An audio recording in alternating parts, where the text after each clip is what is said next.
नेपालको स्वास्थ्य क्षेत्र कति दयनीय छ भन्ने बुझ्न सरकारी अस्पतालमा मौलाएको विकृति हेरे प्रष्ट हुन्छ। देशका ठूला भनिएका अस्पतालहरू नै बेथितिको हालमा डुबेका छन्।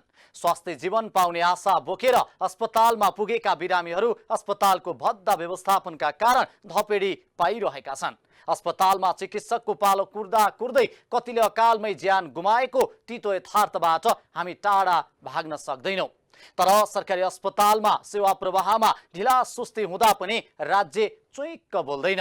अझ अस्पतालहरूमा उपकरण र पूर्वाधारको अवस्था त झनै टिट लाग्दो छ। नमस्कार, यो न्यूज या टुडे, म हेमराज भट्ट।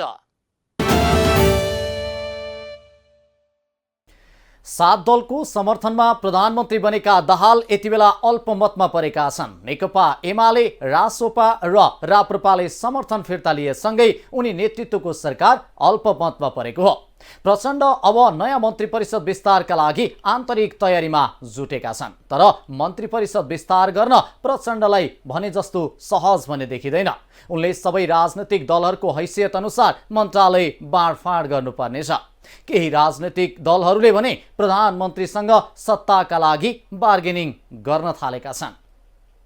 7 दलको समर्थनमा प्रधानमन्त्री बनेका दाहाल अहिले अल्पमतमा छन्। नेकपा एमाले, रासोपा र राप्रपाले समर्थन फिर्ता लिएसँगै उनी नेतृत्वको सरकार अल्पमतमा परेको हो।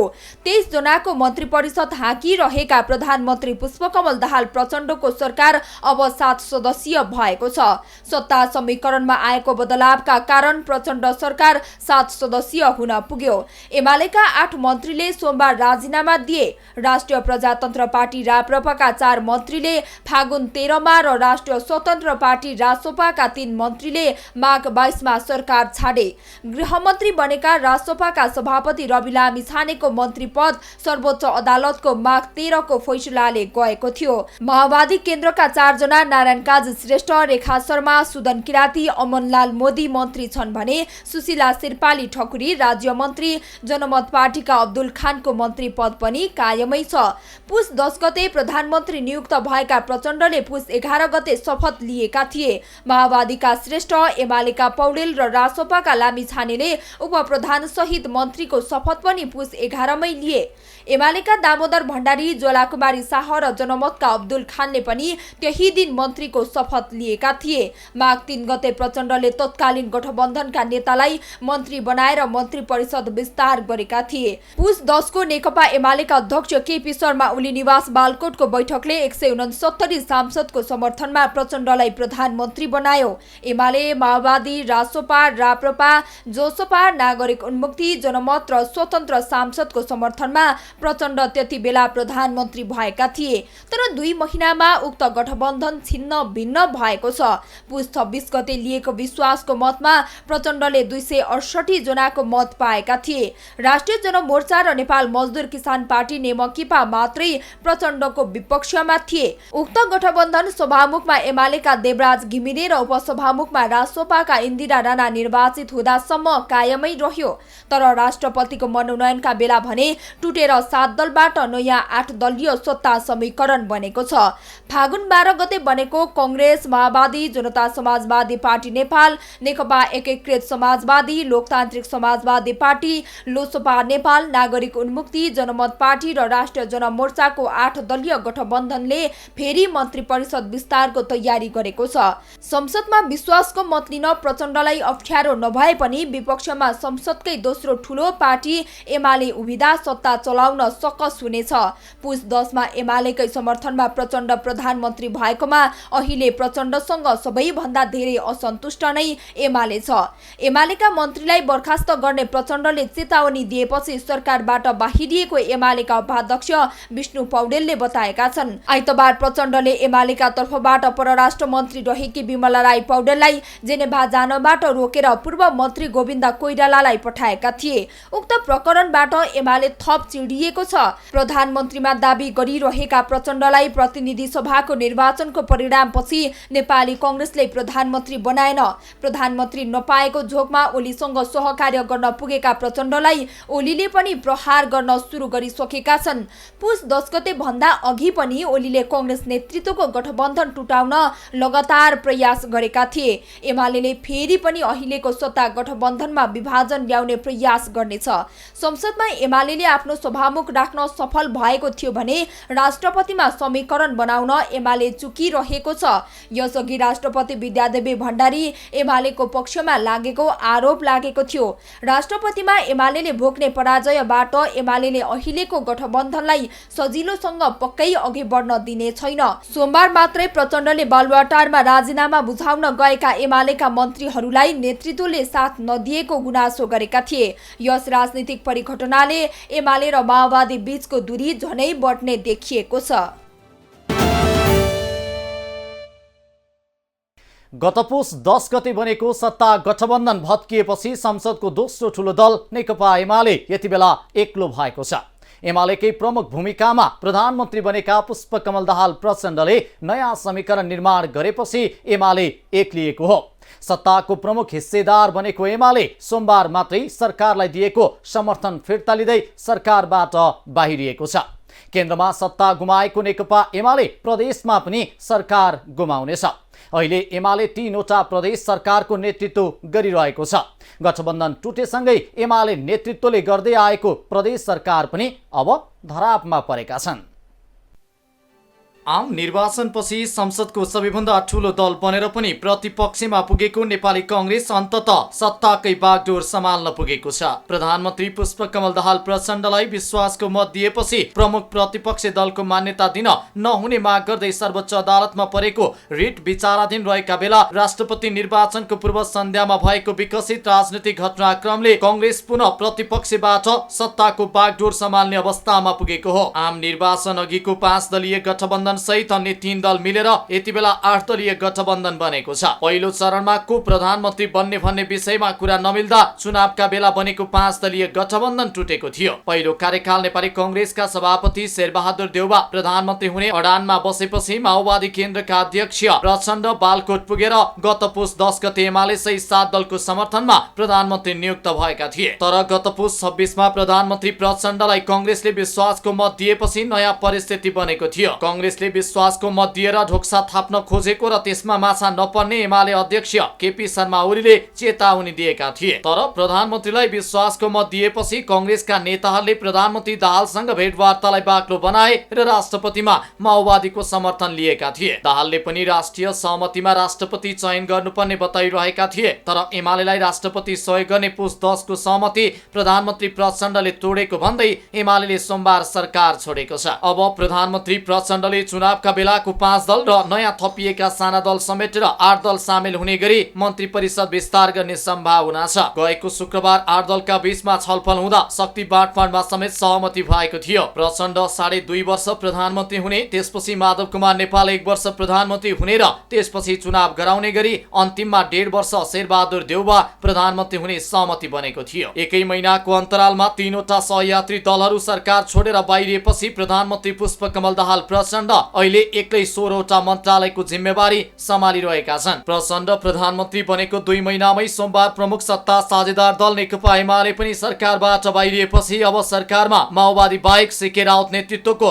जनमत पार्टी मात्रै बाँकी छ। गृह, अर्थ, परराष्ट्र, रक्षा लगायतका महत्त्वपूर्ण मानिने मन्त्रालयहरू हाल नेतृत्वविहीन रहेको अवस्थामा यिनको भागभण्डा र सरकारमा सहभागी हुने दलका बारेमा सत्ता सहयात्रीमा छलफल हुन थालेको छ। यसका लागि प्रचण्डले राष्ट्रपति निर्वाचन अघि नै संसदमा विश्वासको मत लिने र कांग्रेस लगायतका दलहरूलाई सरकारमा सहभागी गराउने बारे छलफल भइरहेको बताइएको छ। नयाँ समीकरणसँगै संसदको सबैभन्दा ठूलो दल नेपाली कांग्रेस अब कहिले र कसको नेतृत्वमा सरकारमा जान्छ भन्ने चासो बढेको छ। आगामी फागुन 25 गतेका लागि तय गरिएको राष्ट्रपति निर्वाचन अघि नै कांग्रेसलाई सरकारमा सहभागी गराउन पहल भइरहेको सरकारको नेतृत्व गरिरहेको माओवादीका नेताहरू बताउँदछन्। यता प्रतिपक्षमा रहेको कांग्रेस अब सरकारमा जानका लागि गृह कार्य अगाडि बढाइरहेको छ। सरकारमा सहभागी हुने तयारी गरिरहेको कांग्रेसले कुन मन्त्रालय लिन्छ अथवा पाउँछ भन्नेमा अहिले कुनै टुङ्गो लागेको छैन। सरकारमा सहभागी भएपछि 8 दलीय गठबन्धनमा कांग्रेसले बढीमा 9 मन्त्रालय पाउने देखिन्छ। कांग्रेस सत्तातर्फ फर्किए पनि अब कहिले सरकारमा जान्छ भन्ने विषयमा